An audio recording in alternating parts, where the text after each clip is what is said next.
Muy bien. Ah,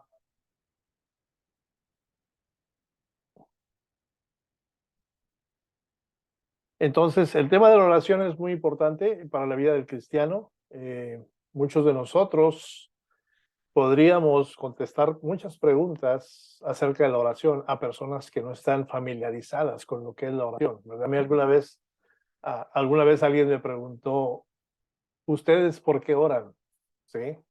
Y en otra ocasión, alguien me vio en mi trabajo orando antes de los alimentos y al terminar de comer y que ya se fue la demás gente que estaba en la misma mesa, me preguntó, yo sé que haces oración antes de comer los alimentos, pero ¿qué es lo que le dices a Dios? Porque no hablaste, solamente inclinaste tu cabeza.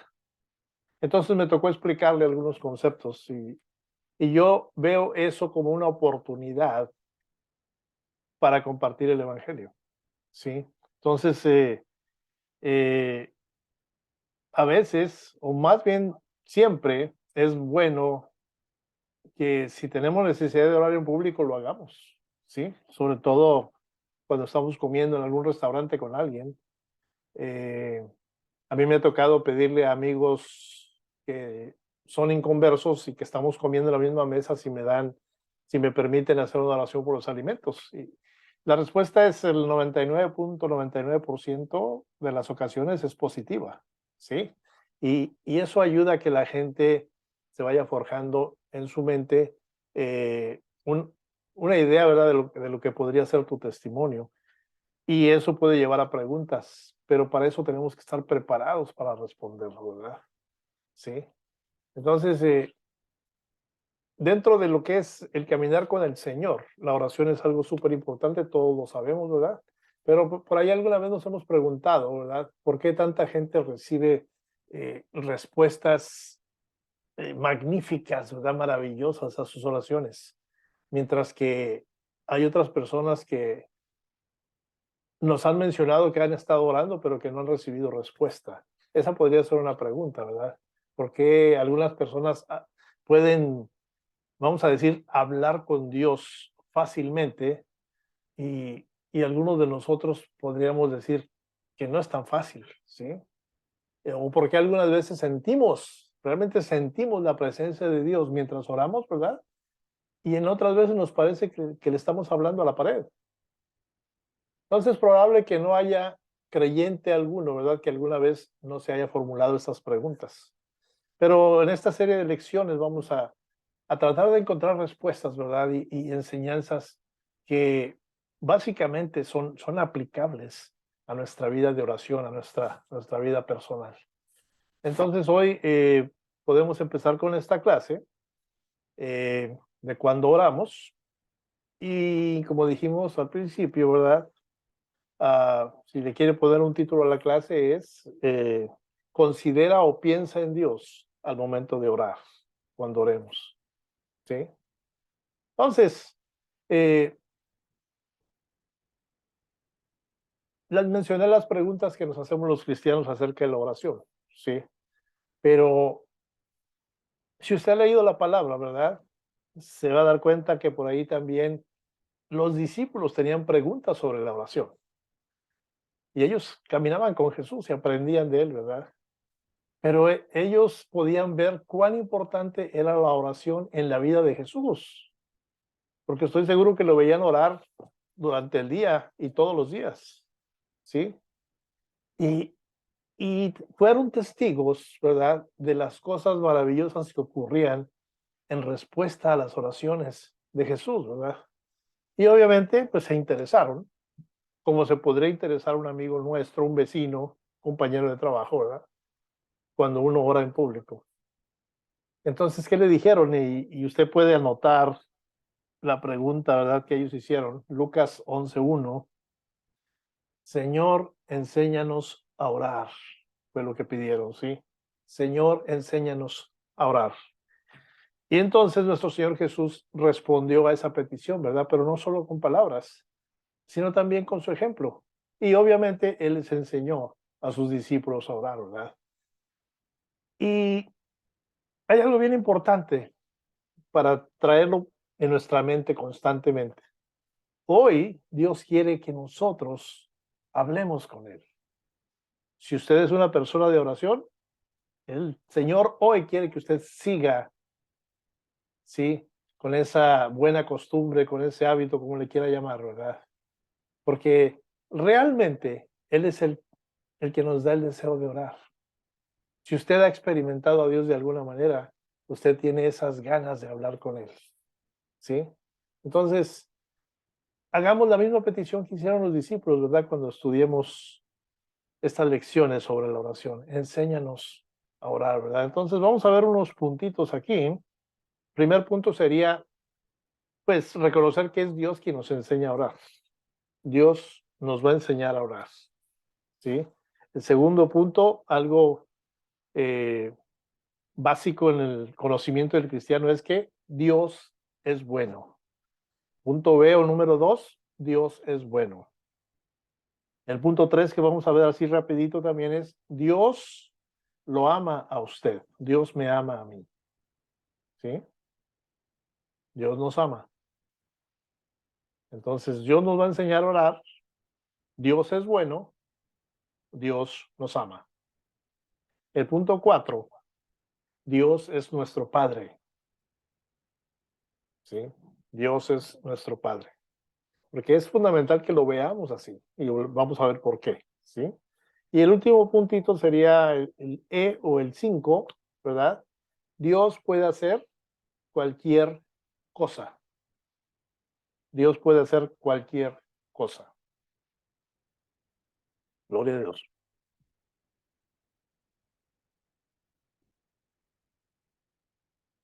Entonces, ¿por qué dijimos el primer punto? Dios nos va a enseñar a orar, porque tenemos que identificar cuál es el propósito de Dios para nosotros en la oración, ¿sí?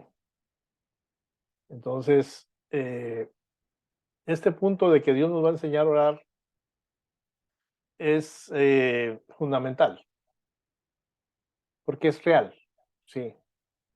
Dios nos creó, hermanos. Cuando él nos hizo, Él puso algo en nosotros que nos hace acercarnos a Él. Recuerde que dice que fuimos creados, el hombre fue creado a imagen y semejanza, ¿sí? De Dios.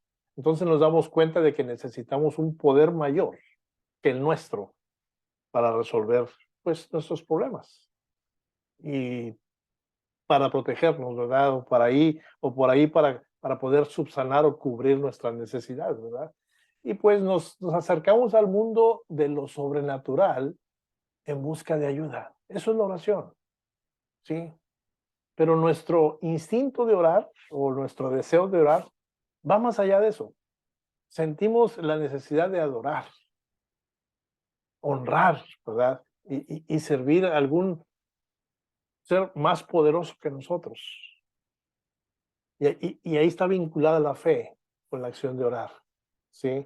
A mí en ocasiones me ha tocado a las 3 de la mañana me despierta el Señor y me pongo a orar, pero pues estoy prácticamente dormido, ¿verdad? Y empiezo a dejar que fluya la oración y me doy cuenta que lo único que hago es adorar al Señor, darle gracias por la vida, darle gracias por la salud, darle gracias por el techo que me cobija, y sin ninguna petición. Y termino de oración sin darle ninguna petición, sin extenderle ninguna petición. Eh, ¿De dónde sale eso? El Señor lo pone en nuestro corazón, ¿sí? Le repito, cuando usted ha experimentado ya a Dios, esto fluye por sí solo. ¿Sí? Bueno, no por sí solo, el Señor lo pone en nuestro corazón. Y eso es muy importante, porque es fundamental que nos dirijamos, vaya, que dirijamos nuestra adoración a la persona de vida, a la persona indicada. ¿Sí? ¿Y a quién? Pues al que nos creó, al que nos hizo, a Dios, al Todopoderoso. Y va a ser entonces cuando podamos encontrar esa, si le quiere llamar así, una profunda satisfacción de, de lo que Él quiere que nos gocemos. Dios nos hizo para que pudiésemos hablar con Él, ¿sí? ¿Y de qué vamos a hablar con Él? De las cosas, de todo lo que ocurre a nuestro alrededor, en nuestra vida, ¿verdad? Y, y podemos extenderle esas peticiones que por ahí nunca faltan, ¿verdad? Poder hablar con Él y nosotros ayudarnos, ¿verdad? Eh, porque la oración es una arma en ciertos momentos, pero la oración en otros momentos es un consuelo eh, y muchas otras cosas más. Hermanos, la vida nunca va a estar completa sin tener esa comunión con el Creador. Entonces, Dios nos invita a que nos acerquemos a Él en oración, ¿verdad? Porque no podemos hacerlo de otra manera, por ahora, ¿verdad? Y que le pidamos todo lo que necesitemos. Él quiere que le pidamos todo lo que se nos presenta, ¿verdad? Y solamente pensemos en ello. Aquel que hizo el mundo y todo lo que hay en él, ¿verdad? Ese Señor soberano del universo, quiere hablar con esa parte de la creación que es el ser humano. Algo tan minúsculo comparado con el universo completo que Él creó. Mas, sin embargo, Él está interesado en hablar con nosotros. Él nos creó, Él nos hizo, Él nos comprende y nos ama. Dios es amor, dice la palabra, ¿verdad? Eh, y en verdad Él quiere ayudarnos. Una y otra vez en la palabra de Dios, en la Biblia, la Santa Biblia, ¿verdad? Él nos invita a que le llevemos nuestros problemas y que hablemos con Él de todo, ¿sí? Lo que te preocupa, tus anhelos, tus planes, eh, de tus hijos, de tu amigo, de tu vecino, de tus familiares lejos o cerca, ¿sí? Eso es lo que la oración es, hablar con Dios, ¿verdad? Eh, yo estoy seguro que usted recuerda ese pasaje en Jeremías 33:3. Tal vez la cita no le suene familiar, pero déjeme y le digo lo que dice Jeremías 33:3. ¿Sí? Dice, era una plática entre el Señor y uno de sus profetas, ¿verdad? Jeremías. ¿Qué le dijo el Señor? Clama a mí y yo te responderé. ¿Y qué más le dijo? Y te voy a enseñar cosas grandes y ocultas que tú no conoces. ¿Sí? Entonces, ¿de dónde obtenemos la idea de que Dios nos enseña a orar? Bueno, este pasaje es parte de ello, ¿verdad? Porque Él le está diciendo ahí a su profeta, yo te voy a enseñar, ¿sí? Y cosas grandes, cosas que por ahí están ocultas que tú no conoces. Recuerde usted cuando empezó a ir a la escuela, ¿verdad? Cuando usted era un parvulito ahí en el primer grado. Se aprendían unas cosas que uno ni se imaginaba, ¿sí? Y entonces iba la evolución, el aprendizaje, y realmente, como decía por ahí un anciano, uno nunca termina de aprender. Bajo esa frase podemos decir, el Señor nos va a enseñar cómo orar, pero si lo hacemos constantemente, cada vez vamos a descubrir nuevas y muchas otras formas de poder comunicarnos con el Padre. Clama a mí y yo te responderé. Es promesa. Y la segunda promesa, te enseñaré cosas grandes y ocultas que tú no conoces. Jeremías 33:3. Entonces Dios nos va a enseñar a medida que estudiemos y practiquemos lo que la Biblia dice acerca de la oración. ¿Sí? Eh, los puntos que estamos viendo ahora, ¿verdad? Nos están eh, enseñando los rasgos fundamentales de la oración, ¿sí?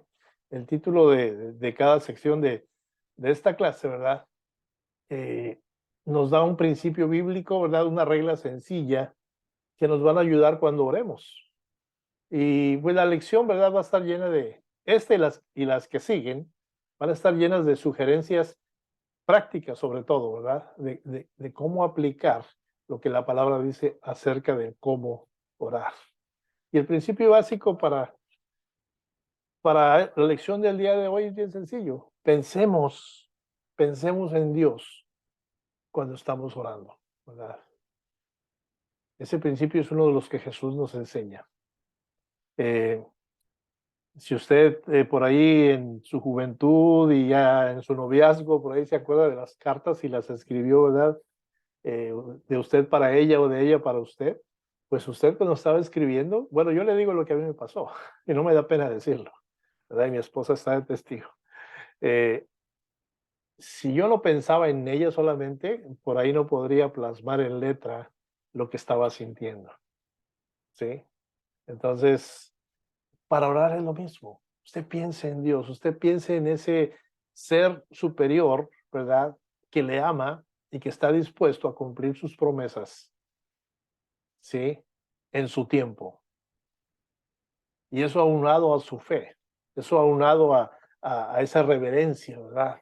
Que su Espíritu Santo pone en nosotros por Él, se combina y hace que su oración tenga un efecto, tanto en usted como en el corazón del Señor, ¿verdad? Entonces pensemos en Dios en el momento que oramos, ¿sí? Y si seguimos el modelo que Él nos dio, vamos a comenzar nuestras oraciones primero reconociendo quién es Dios, ¿verdad?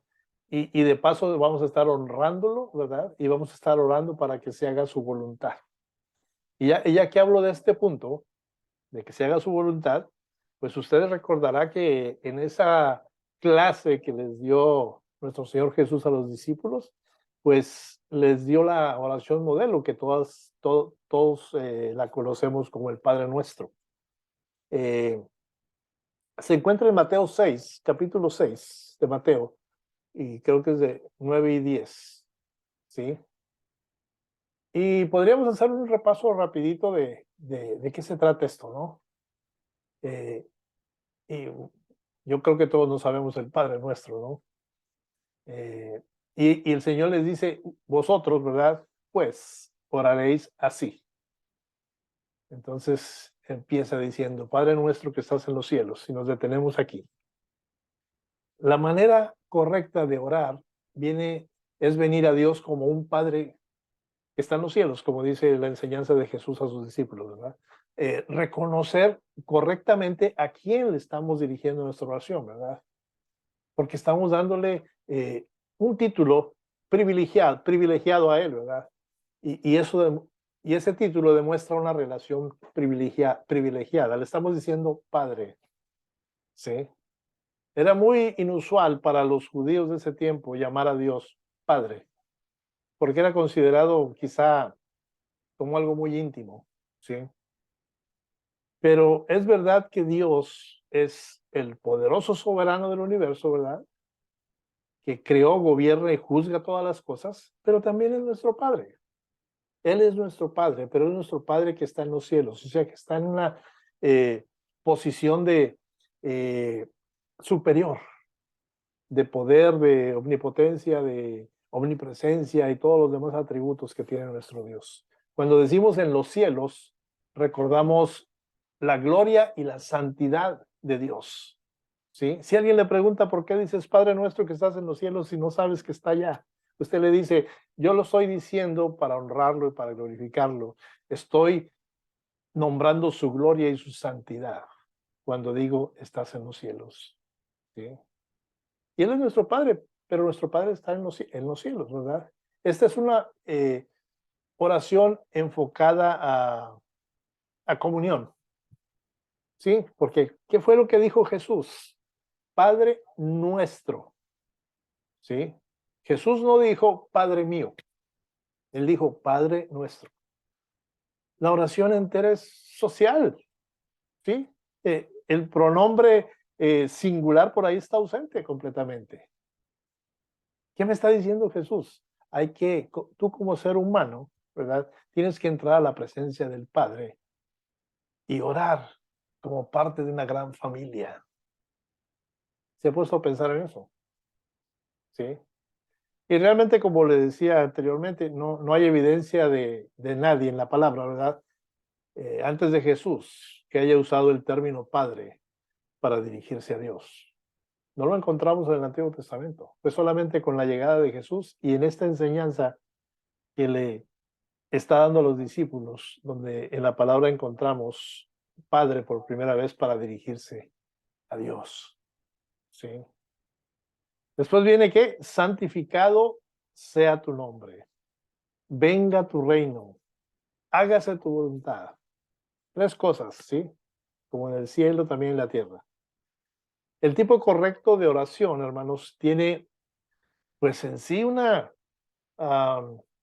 pasión por la gloria y la agenda de Dios. ¿Cuál es la agenda de Dios? Primero su nombre, ¿sí? Y dice el Señor Jesús en esa enseñanza a los discípulos, santificado sea tu nombre. Venga tu reino, es parte de la agenda de Dios para la humanidad, ¿sí? Y hágase tu voluntad, esas tres cosas. Esas tres cosas tienen la máxima prioridad cuando hablamos con Dios. Todos, no sé, todos por ahí queremos proteger nuestro propio nombre, quizá nuestra reputación, ¿verdad? Pero debemos resistir la tendencia de protegernos y promovernos a nosotros mismos antes de hacerlo con Dios, ¿sí?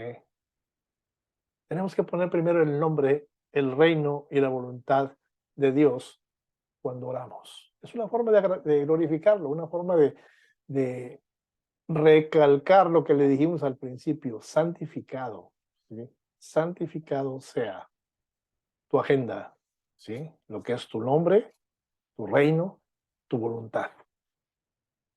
Entonces, nuestro Señor Jesús les estaba diciendo a los discípulos, hey, oren con el deseo de que la voluntad del Padre se cumpla, y no solamente allá en el cielo donde Él está, sino también aquí en la tierra. Porque en el cielo no hay desobediencia ni obstáculos para la voluntad de Dios. Lo hubo mucho antes de la creación con Satanás, ¿verdad? Pero fue echado del cielo. Y acá en la tierra, pues sabemos que hay mucha desobediencia y pues aparentemente hay obstáculos, ¿sí? Tenemos obstáculos toda la vida. Algunos se los presentan, otros los creamos nosotros mismos. Estamos estudiando Mateo 18 los domingos y estamos viendo que aún entre hermanos en Cristo podemos ser piedras de tropiezo para otros, obstáculos. Y esos obstáculos van en contra de la voluntad de Dios. Entonces, como ciudadanos del reino de Dios, de Jesús, ¿verdad? Queremos que se vea la voluntad de Dios hecha tanto en el cielo, también como en la tierra. ¿Sí? El Señor Jesús enseñó esta oración, ¿verdad? Pero Él mismo le puso un sentido más estricto a lo que estaba enseñando, a sus propias oraciones, ¿verdad? Recuerde ahí cuando ese sudor sangriento, ¿verdad? Estaba en su rostro y ahí en la cruz, ¿verdad? Y todo el temor y temblor de un hombre en angustia, ¿verdad? Fue puesto sobre él. Él no disputó el decreto del Padre, ¿verdad? Sino que inclinó la cabeza, ¿sí? Y él dijo, pero no se haga mi voluntad, sino la tuya. Y llegó ese momento, ¿verdad? Pero ya antes él ya había enseñado a los discípulos a decirle al Padre que su voluntad debe de prevalecer para que la agenda, los planes de Dios para la humanidad se cumplan, ¿sí? Y pues un hombre común y corriente, usted y yo, podemos decir, hágase tu voluntad. Y lo podemos hacer de diferentes maneras, de diferentes formas. Podemos decirlo con, no sé, como con un tono fatalista, ¿verdad? Con algo de resentimiento y decir, pues vas a hacer tu voluntad y no hay nada que yo pueda hacer al respecto. Se puede decir así, ¿no? O decirle al Señor, bueno, tu voluntad va a ganar siempre, aunque no me gusta. Y le decimos al Señor, aunque no me gusta, con nuestras acciones, ¿verdad? Pero también lo podemos decir con un corazón lleno de confianza, ¿verdad? Lleno de ese amor perfecto que Él desea que tengamos. hágase tu voluntad, Señor, porque yo sé que eso es lo mejor, ¿verdad? Cámbiame donde no entienda o se me haga difícil aceptar tu voluntad. Esto fue muy notorio hace un par de años entre los cantantes del ámbito cristiano. Este cantante y autor, ¿verdad? Fue diagnosticado, creo que con cáncer, y ya le habían dicho los médicos que le quedaba poco de vida. Y en uno de los conciertos de una cantante, ¿verdad? Ella pidió que el público se uniera a la oración que ella iba a hacer por el condenado a muerte, ¿verdad? Por los médicos. Bueno, al final él murió, ¿verdad? Pero ella en su oración dijo una frase completamente irreverente. Le pidió al Señor que lo sanara y ella dijo en público ante miles de personas, ella dijo, y no vamos a aceptar un no por respuesta. ¿Se imagina? Cuando el Señor nos enseñó a orar de esa manera, hágase tu voluntad. Sí. Y uno puede preguntarse con razón, ¿verdad? ¿Por qué Dios quiere que oremos para que se haga su voluntad? Como si no pudiera cumplirle él mismo. Dios es capaz de hacer su voluntad y aún más, ¿verdad? Aún sin nuestras oraciones o nuestra cooperación. Sin embargo, nos está haciendo esa invitación a través de Jesús, ¿verdad? A participar con sus planes en la tierra. Y nos toca unirnos a los deseos de Él, ¿verdad? Y si su voluntad no se hace en la tierra, sus planes de salvación para el mundo no van a ocurrir. Pero como está escrito, va a ocurrir. Aún que yo no incluya eso en mis oraciones, pero Él quiere ver que nos unamos a la familia y Él es el Padre, es parte de la familia, nosotros somos los hijos, ¿verdad? Y mencionar su voluntad hecha como en el cielo y en la tierra es preponderante cuando usted se está dirigiendo al Señor. Y ya lo demás, pues viene el pan nuestro de cada día, darnos el pan nuestro de cada día, ¿verdad? Después viene, perdónanos nuestras deudas, ¿verdad? Como también nosotros perdonamos a nuestros deudores, que no es cierto, ¿verdad? Muchas veces nos queda el rencor por ahí o falta de perdón. Y al final nos dice, no nos metas en tentación, más líbranos del mal. El tipo correcto de oración, hermanos, va a traer de una manera libre, ¿verdad? Eh, fuera de nosotros, hacia Él, nuestras necesidades. Y obviamente eso va a incluir las necesidades de provisión diaria, ¿verdad? Dice el pan nuestro de cada día, dánoslo hoy. Nuestra necesidad de perdón. Y al final, ¿verdad? Cuando dice no nos metas en tentación, le estamos pidiendo fuerzas, ¿verdad? Cuando nos enfrentemos precisamente a la tentación. Eh, cuando Jesús habló de pan, hermanos, se refería a pan real, ¿sí? Como en sentido de la provisión diaria. Ah, usted puede considerar su sueldo como el pan de cada día, ¿sí? Porque el Señor le da las fuerzas, la habilidad, la inteligencia, la sabiduría para irse a trabajar, ¿verdad? Y yo estaba leyendo por ahí que los primeros teólogos, ¿verdad? Por ahí alegorizaron esa frase de Jesús, ¿verdad? El pan nuestro de cada día, dánoslo hoy, ¿verdad? Porque no podían imaginar a Jesús hablando de algo tan cotidiano, ¿verdad? Como el pan, en una oración que realmente es excelente, es majestuosa, ¿verdad? Como esa, ¿verdad? Pero en realidad el Señor está hablando del sustento, que tenemos que pedirle el sustento a Él, ¿sí? Así como cuando usted era pequeño y le pedía cosas a su papá, de la misma manera, ¿sí? Entonces, la oración es por nuestras necesidades, no nuestras codicias, ¿sí? Padre amado, dame un carro que lo necesito, pero que sea más nuevo que el del vecino. No, el Señor prometió cumplir nuestras necesidades, ¿verdad? Y es un día a la vez, por eso dice, darnos el pan nuestro de cada día.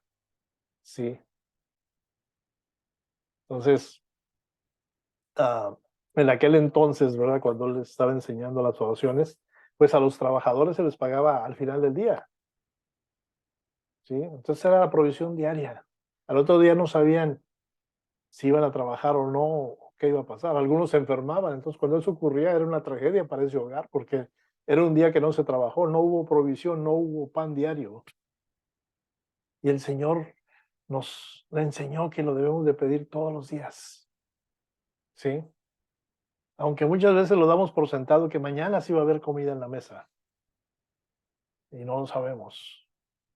En realidad no lo sabemos si va a pasar así. Entonces, sigue lo de las deudas, ¿verdad? Perdónanos nuestras deudas, ¿verdad? Entonces, ¿qué es lo que está representado aquí como deuda? Es el pecado, hermano. Nuestras faltas, ¿sí? Aquí el pecado es representado como forma de deuda y como nuestros pecados son muchos, ¿sí? Hay que reconocer eso. Nuestras faltas, nuestras equivocaciones, nuestras ofensas a Dios son muchas. Aquí son llamados deudas en ese Padre Nuestro, ¿verdad? ¿Sí? Nuestro Señor nos creó para que pudiésemos vivir para su gloria, ¿verdad? Y nos dio una ley por la cual caminar, ¿sí? Entonces, cuando hacemos algo que no glorifica o no tiene la tendencia de glorificar a Dios, pues estamos contrayendo una deuda con la justicia divina, ¿sí? No nos dejes caer en tentación, dice también al final. Significa literalmente una prueba, ¿sí? No siempre una solicitud para hacer el mal, ¿verdad? Una prueba. Y Dios ha prometido mantenernos fuera de cualquier prueba que sea más grande de lo que podamos soportar. No sé si usted recuerda primera de Corintios 10:13, donde dice que no nos va a llegar o no, perdón, no nos va a sobrevenir ninguna prueba, ninguna tentación que no sea humana. Perdón.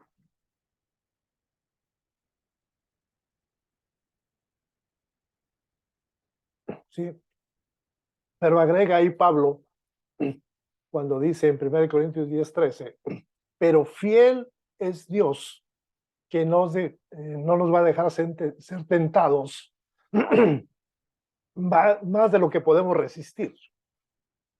Y luego ahí viene una promesa muy buena, muy grande, muy necesaria para nosotros. Dice, sino que dará también, juntamente con la tentación, una salida, ¿verdad? Para que podáis soportar. Esas son buenas noticias, ¿sí? Pero usted y yo tenemos que incluir esa petición en nuestra oración. No nos dejes caer en tentación. Sí, líbranos del mal.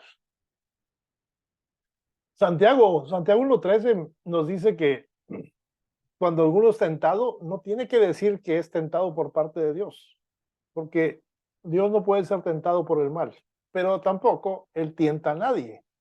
Eso lo dijo claramente Santiago 1:13. Entonces, aunque Dios no tienta a los hombres a hacer el mal, sí permite que sus hijos pasen por periodos de pruebas. Y usted y yo somos testigos de ellos, ¿sí? Cuando no es una cosa, es otra. Pero está el recurso de la oración. Y está ese Padre, ¿verdad? Dispuesto, preparado, listo a contestar, a dar la respuesta, a dar la salida. ¿Sí? Entonces, Jesús sabía que sus discípulos, ¿verdad? Estaban conscientes de sus debilidades y, y que no deseaban estar en prueba, ¿verdad? Pero que deberían orar para no ser expuestos a situaciones en las que, pues, todo ser humano es vulnerable. ¿Sí? Si usted y yo oramos y decimos al Señor, no nos metas en tentación, y luego vamos hacia ella, somos mentirosos delante de Dios. Igual cuando le decimos al Señor, perdona nuestras faltas, como nosotros perdonamos a nuestros deudores. Pero si le estamos pidiendo al Señor y el Señor nos contestara y nos dijera, te voy a perdonar como perdonaste a la última persona que te ofendió. Nos sentiríamos defraudados, ¿verdad? Entonces, no me metas en tentación, pero yo voy y la busco. Es una blasfemia eh, vergonzosa, ¿verdad? Cuando viene de los labios de, de un hombre, ¿verdad? Que por ahí recurre o asiste a lugares de diversión que moralmente no son aceptables. Sí, tengamos cuidado de eso. Sí, entonces, si oramos genuinamente, no nos metas en tentación, debe de ser vivido de una manera seria, de una manera significativa, ¿verdad? Eso significa que, número uno, no te vas a confiar en tu propia fuerza, ¿sí? De que digas, yo puedo ir ahí, puedo cruzar el fuego sin quemarme. No. ¿Sí?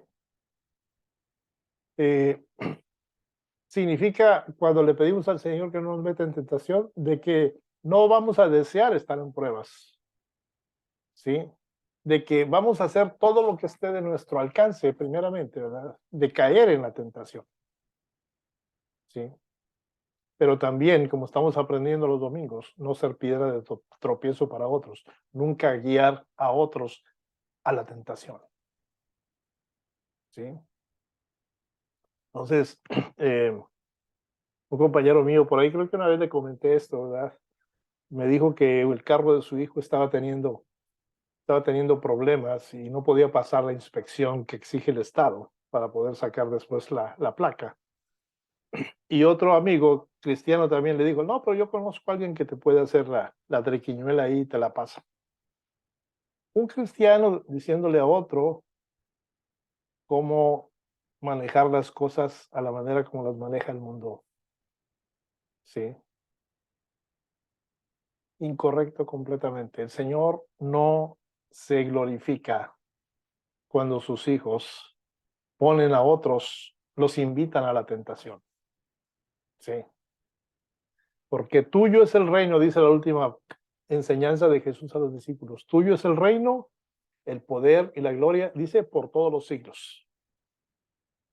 Aquí el tipo correcto de la oración está alabando a Dios, ¿verdad? Y le da el crédito de los tres puntos que vimos anteriormente, ¿verdad? Y menciona el reino, el poder y la gloria, ¿sí? Entonces, darle gloria a Dios es lo que el Señor Jesús marcó como primordial en nuestra oración. Y no dejando pasar lo cotidiano como el pan diario, ¿verdad?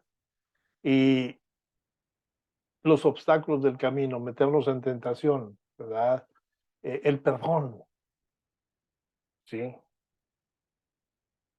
Es muy importante el perdón, pero eso lo podemos ver en, en otra clasecita por ahí. Pero esa es en sí la oración del Padre, ¿verdad? Ah, ¿alguna pregunta hasta aquí?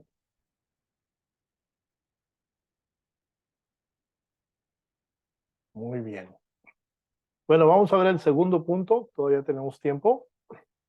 El segundo punto es Dios es bueno, ¿sí? Déjeme decirle que cuando hablamos con alguien, pues no estamos pensando solamente en nosotros y en nuestras necesidades, ¿sí? También podemos estar pensando en la otra persona, ¿verdad? Eh, una, por ahí vimos una lección de cómo orar eficazmente alguna vez, ¿verdad? Pero no es otra cosa más que aplicar el mismo principio, ¿verdad? Cuando hablamos con Dios. Pensemos en Dios cuando oremos, ¿sí? Esta es una parte básica de la adoración. Y este segundo punto, que lo titulamos Dios es bueno, me lo dice, ¿verdad? Porque Dios es bueno. Él quiere eh, liberarnos, ¿verdad? De las cosas que nos traen sufrimiento. Las cosas donde nos hemos metido nosotros mismos y que ahora nos están causando sufrimiento. Él quiere sacarnos de ahí. Él quiere bendecirnos. Él quiere que seamos felices en esta tierra, ¿verdad? Y ser felices incluye estar saludables, incluye que nos podamos movilizar y hacer las cosas que nos gustan, ir a trabajar, ¿sí? Y hermanos, pensar en qué bueno es Dios nos hace unirnos a otros que lo glorificaron a Él precisamente por eso, por ser buenos. Si usted quiere buscar ahí el Salmo 100, es el salmo que por ahí encontré, que explica muy bien esto. Salmo 100,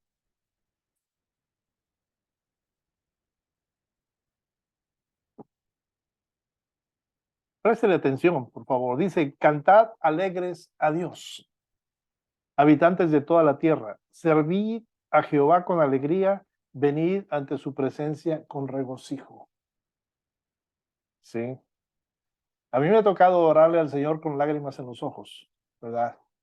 Pero si yo tengo la confianza plena en que le estoy hablando al Padre que me va a responder, mis lágrimas se tienen que disipar, ¿sí? Por eso aquí el salmista, ¿verdad? Está exhortando a la gratitud, pero empieza con ¿qué? Con la alegría, ¿verdad? Dice la primera frase, cantaba alegres a Dios.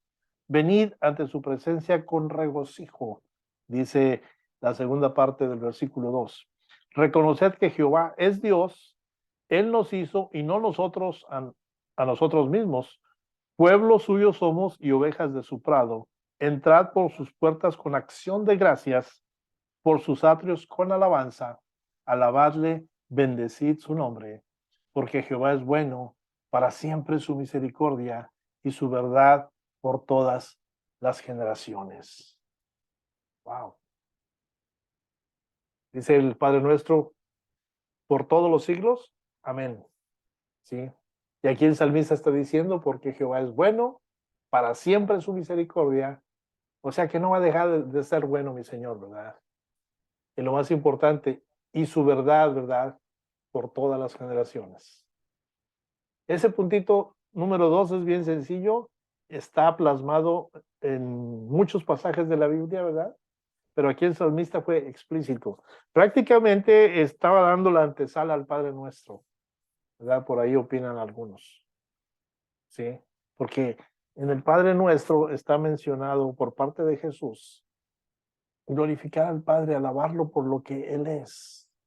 Y aquí el salmista está diciéndonos en el versículo 3, reconoced que Jehová es Dios, es todopoderoso, es amoroso. Amén. Y vamos a ver otro puntito más hoy, el punto 3. Si no hay alguna pregunta de lo anterior. Muy bien. El punto 3 o punto C, Dios lo ama a usted. Sí. Acabamos de decir, Dios es bueno, pero pues usted puede ser bueno, ¿verdad? Y no amar al vecino. En los términos de Dios, eso lo pone un poquito alejado de ser bueno, ¿sí? Porque no está cumpliendo con el mandato de amarnos unos a otros. Pero usted, dentro de su naturaleza humana, piensa, bueno, mientras no me meta con el vecino, yo sigo siendo bueno. Eso no es lo que quiere el Señor. Debemos de recordar en el momento de orar de que Dios me ama, ¿sí? Tenemos que expresar cómo es que el amor de Dios me ha llevado a recibir esa provisión de perdón por mis faltas. Así de sencillo, hermanos. Dios lo ama a usted, Dios me ama a mí. Es parte de su carácter, de su naturaleza, el amar. Sí. Juan 3:16, ¿qué dice? Todos lo sabemos, ¿verdad? Porque de tal manera amó Dios al mundo, de tal manera. Sí, hay que leer lo que dice anterior a ese versículo 16. Y dio a su hijo, el único que tenía, ¿verdad? Y solamente había que creer en él. Y hay un regalo, sí, ahí mostrado. No perdernos, recibir la vida eterna. Entonces, el Padre mandó a su Hijo Jesús al mundo para hablarnos del amor de Dios y demostrar ese amor por nosotros en su vida y en su muerte. Y la tercera cosa que hizo Jesús, ¿verdad? Enviado por el Padre, era hacer posible nuestra vía de acceso a Él, ¿verdad? Y como dice la palabra, disfrutar de su amor por generaciones, o sea, para siempre. ¿Por qué? Porque Dios es bueno, ¿sí? Una respuesta bien sencilla que usted le puede dar a la gente, ¿por qué oras? Porque Dios es bueno, porque Dios me ama, ¿sí? Nuestro Dios ha establecido por ahí ciertas normas para esta creación, para lo que Él hizo, este mundo que Él hizo, ¿verdad? Y en la Biblia, en la palabra de Dios, ¿verdad? Él nos enseña la diferencia entre el bien y el mal. ¿Por qué? Porque Él es el soberano del universo, Él lo conoce todo, ¿sí? Y porque Él es el soberano, Él debe juzgarnos por lo que hacemos. Va a premiar a los que hacen bien, se va a castigar a los que hacen mal. Desafortunadamente, pues todos sabemos que hemos hecho mal, ¿verdad? Y la palabra me dice que estábamos condenados a estar eternamente, ¿sí? No temporalmente, eternamente separados de Dios. ¿A menos de qué? Pues de que por ahí hubiera alguna manera de salvarnos. ¿Y qué pasó? Llegó esa manera. Pero llegó a raíz del amor de Dios por nosotros. Nos amó tanto, dice la palabra, que mandó a su propio Hijo, Jesucristo, para tomar nuestro lugar el día de la condena, ¿verdad? El día de la sentencia. Nuestro Señor Jesús, como reflejo del Padre, también nos ama, ¿verdad? Nos ama tanto que accedió a llegar a la muerte y muerte de cruz por nuestros pecados. Volvió a la vida, regresó al cielo, ¿verdad? Está sentado, dice la palabra, a la diestra del Padre, gobernándolo todo. Y la mejor noticia de todos, de todas, es de que un día volverá, ¿verdad? Nuevamente, y va a poner todo en orden. ¿Sí? Juan 10:10, usted lo ha escuchado. Dice el Señor, yo he venido para que tengan, ¿qué? Vida. Y para que la tengan en pedacitos o por unos días, poquita. No, dice para que la tengan en abundancia. ¿Sí? Vida en abundancia. Todavía el concepto ese yo no lo puedo razonar humanamente hablando. Porque cuando hablamos de abundancia es porque tienes más de lo que necesitas. ¿Sí? Está abundante, hay mucho. Pero cuando me dice vida en abundancia, wow. Pero solamente puede provenir de Dios. ¿Sí? De ninguna otra fuente podemos obtener vida en abundancia. Entonces, pensemos que Dios nos ama. Corroboremos que Dios nos ama. Reconozcamos que Dios nos ama. Y si pensamos en cuánto nos ama Dios, nuestro deseo, sobre todo al momento de orar, ¿verdad? Va a ser agradarle, ¿verdad? Nos arrepentimos por el mal que hacemos, ¿verdad? Pero tenemos el recurso de pedirle perdón en base al arrepentimiento, ¿verdad? Y le pedimos, en ese precisamente en lo que le enseñó el Señor Jesús a los discípulos, le pedimos que nos ayude a hacer lo bueno. Encontré aquí primera de Juan 1:9. Primera de Juan 1:9. Dice, y también lo conoce usted este versículo. Si confesamos nuestros pecados, Él es fiel y justo para perdonar nuestros pecados y limpiarnos de toda maldad. ¿Alguna pregunta, hermanos, hasta aquí?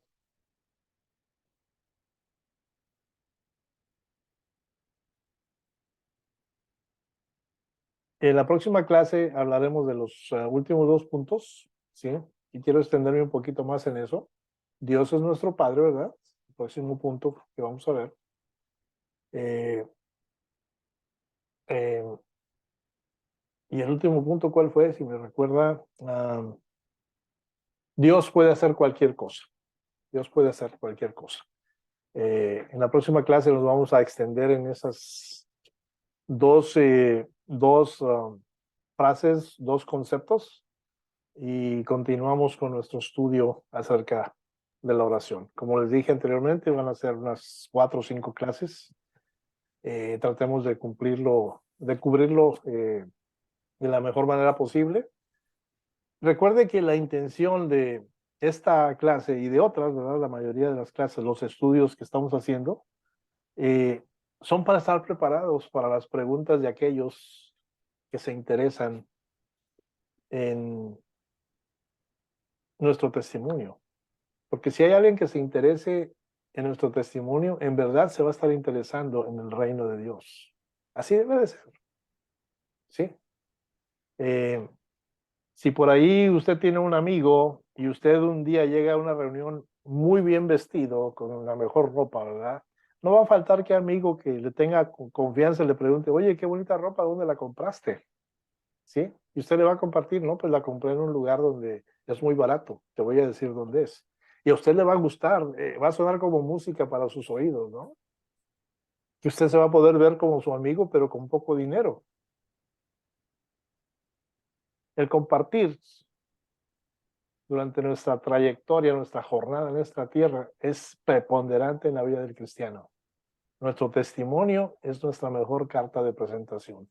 Tu sonrisa en todo momento, tu buena actitud, tu, tu presencia en los momentos de necesidad en la vida de otra persona.